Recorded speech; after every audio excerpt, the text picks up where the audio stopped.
Salam sejahtera dan selamat datang sekali lagi ke channel ini Currents VMY, tempat di mana kita akan kupas isu politik tanah air dengan berani, jujur, dan terus terang.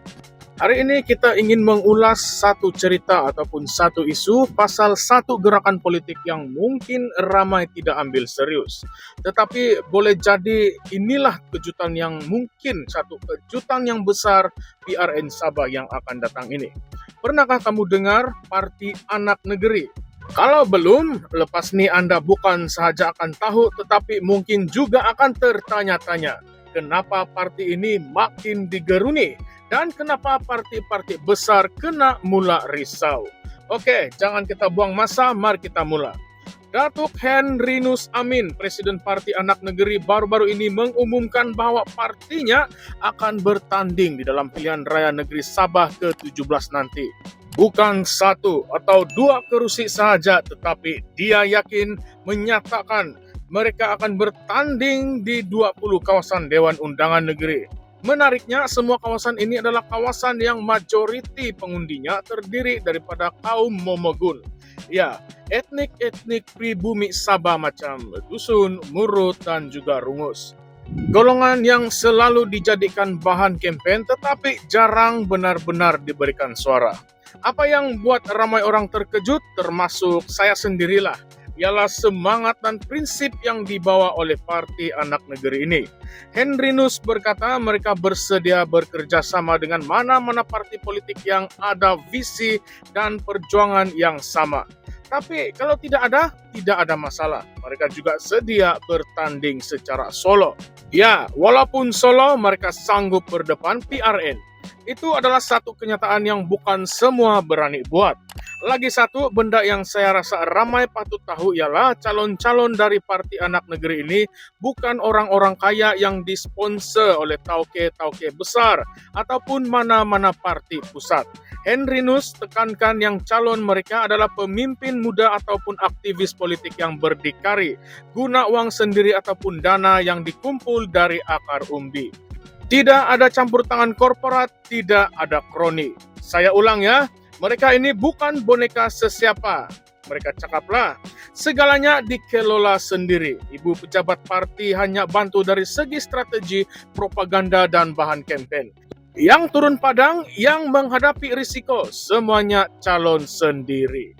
Jadi siapakah sebenarnya Henrinus Amin ini? Untuk yang tidak kenal, beliau bukanlah baru di dalam politik. Beliau pernah menjadi ahli parlimen Kota Marudu pada tahun 1995 hinggalah tahun 2008 di bawah PBS. Dan beliau juga pernah menjadi senator. Beliau juga pernah bersama APKO dan Barisan Nasional sebelum akhirnya memilih untuk memperjuangkan suara anak negeri melalui parti yang diasaskannya sendiri. Parti Anak Negeri sekitar tahun 2016. Sekarang ini kita kena paham konteks lebih luas. Sabah ini sebenarnya tempat yang sentiasa panas semasa pilihan raya. Isu-isu macam hak negeri, bawah ME 63, pembangunan yang tidak seimbang, dan kegagalan pemimpin pusat memahami realiti orang Sabah sentiasa menjadi bahan kampanye. Tetapi beberapa ramai saja yang betul-betul tunaikan janji. Rakyat Sabah terutamanya kaum Momogun sudah penat. Dan mungkin sebab itu Parti Anak Negeri rasa inilah masanya untuk bangkit. Dalam kenyataan beliau, Henrinus juga kata bahwa beliau yakin keputusan PRN kali ini akan ditentukan oleh golongan muda bawah umur 50 tahun. Dan menurutnya mereka mewakili 80% daripada jumlah pengundi di Sabah. Ini bukanlah satu angka yang kecil. Ini adalah ibaratkan tsunami. Dan kalau betullah golongan muda ini mengundi berpandukan hati dan prinsip, bukan karena habuan, proyek atau janji palsu, Sabah boleh saksikan perubahan yang besar. Tetapi Henrinus juga faham realiti di lapangan. Beliau menyebut secara terbuka bahwa generasi muda hari ini hilang kepercayaan terhadap pemimpin politik lama yang sudah bertahun-tahun pegang jawatan dalam DUN, jadi menteri, tetapi Sabah tetap mundur. Pendapatan tetap rendah, infrastruktur tetap ketinggalan. Dan hidup rakyat macam dulu masih lagi susah. Mereka juga kecewa dengan manifesto yang gah dalam kertas, tetapi bila menang, semua janji lesap. Tidak salah kalau kita katakan rakyat Sabah, terutamanya generasi yang baru, mula sadar bahwa politik bukan soal bendera ataupun parti besar, tetapi soal siapa yang benar-benar buat kerja. Tapi sekarang ini saya ingin bertanya kepada Anda semua yang sedang mendengar ulasan ini. Adakah ini satu harapan baru untuk rakyat Sabah? Atau ini hanyalah satu lagi kisah politik yang akan senyap selepas pilihan raya? Coba kita pikir sekejap. Kalau betul parti anak negeri ini tampil dengan calon-calon bersih, berdikari, tidak bergantung pada duit luar, adakah mereka boleh survive dalam dunia politik Sabah yang terkenal dengan politik uang? Dan satu lagi, adakah kehadiran parti anak negeri ini akan membantu memperkuatkan suara rakyat atau sebenarnya akan memecahkan undi dan memberi kemenangan mudah kepada parti-parti besar yang mungkin rakyat sudah tolak dalam diam? Kalaulah Anda orang Sabah, Anda sendiri nampak macam mana politik sini bergerak. Projek turun masa hampir pilihan raya, janji manis bersepa-sepa, tetapi lepas menang, habis semua hilang. Jadi parti anak negeri ini, betulkah mereka ini suara rakyat atau hanya pelengkap drama PRN yang penuh strategi terselindung? Dan satu soalan pedas yang ramai tidak berani tanya. Kalau parti anak negeri menang banyak kursi, adakah mereka akan kekal bebas?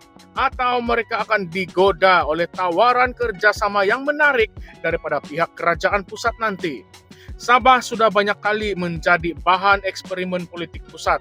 Oleh itu, sudah tiba masa suara rakyat terutamanya anak negeri dikembalikan sepenuhnya kepada orang Sabah sendiri. Jadi apakah pendapat Anda, sahabat-sahabat semua? Patutkah kita beri peluang kepada parti anak negeri? Atau Anda rasa mereka masih belum cukup kuat untuk melawan sistem politik sedia ada? Kongsikan pandangan Anda di ruangan komen. Jangan lupa untuk tekan butang like kalau Anda rasa topik ini penting. Share video ini kalau Anda mahu lebih ramai orang Sabah buka mata.